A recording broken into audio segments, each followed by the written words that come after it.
The gunshots echoed across the ridge, like thunder trapped in a metal box.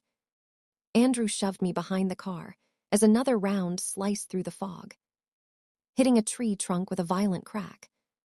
"Where, Marcus?" I shouted. "He's drawing them away," Andrew yelled back. "That's what he does. He runs straight into the fire." Of course he did. He'd lived in fire for years.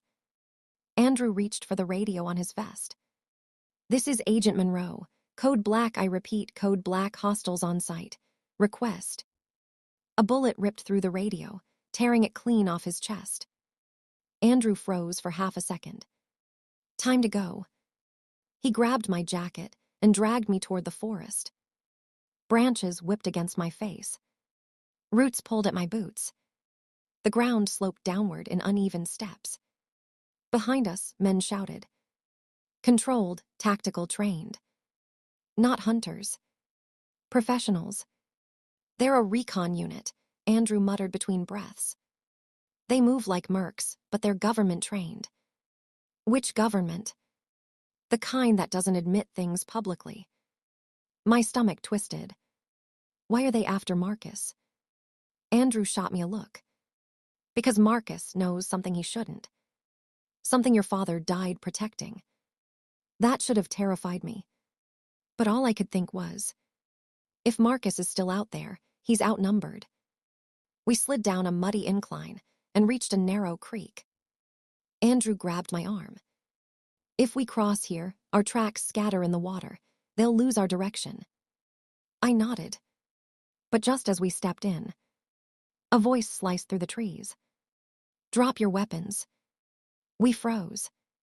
3 figures emerged from the fog, rifles raised, red laser dots dancing across Andrew's chest.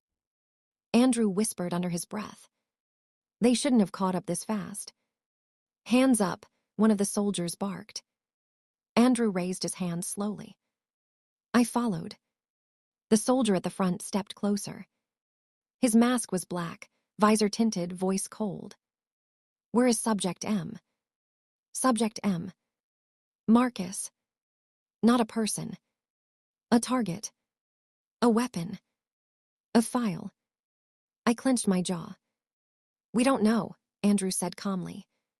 The soldier took another step. "You were seen communicating with him." Andrew didn't flinch. "Indirectly." The soldier turned his gaze toward me. "And you. You're Daniel Carter." It wasn't a question. Hearing my name from an enemy felt like someone had slipped a knife between my ribs. I swallowed. "How do you know who I am?" "Because you look exactly like him." "Him?" My father. My father, who had somehow been part of the same nightmare Marcus was trapped in. The soldier raised his weapon. "You will come with us, both of you." Andrew's eyes shifted. He was calculating distance. Angles. Escape routes. He whispered, "When I say run, run." "What?" I breathed. "No matter what happens." I shook my head. "Andrew." The soldier shouted, "Move." In one motion, Andrew grabbed a handful of mud from the creek and flung it at the soldier's visor. The soldier staggered back, and Andrew screamed, "Run." I sprinted. Branches snapped behind me. Bullets cracked the air. Andrew yelled, a raw, painful sound. I didn't look back. Not because I didn't care, but because he told me not to. The forest swallowed me. My lungs burned. My legs shook. But I ran until the gunfire faded, and the world went quiet. I collapsed behind a fallen log, gasping for air. And then, a shadow appeared beside me. Not an enemy. Not Andrew. A hand grabbed my shoulder.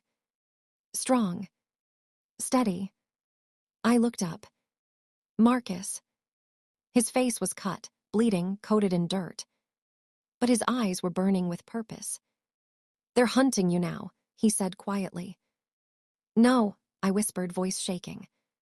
"They're hunting us." He looked at me for a long moment, like he was deciding whether I was an asset or a liability. Then he held out his hand. Get up. If you want answers. We have to move. I took his hand.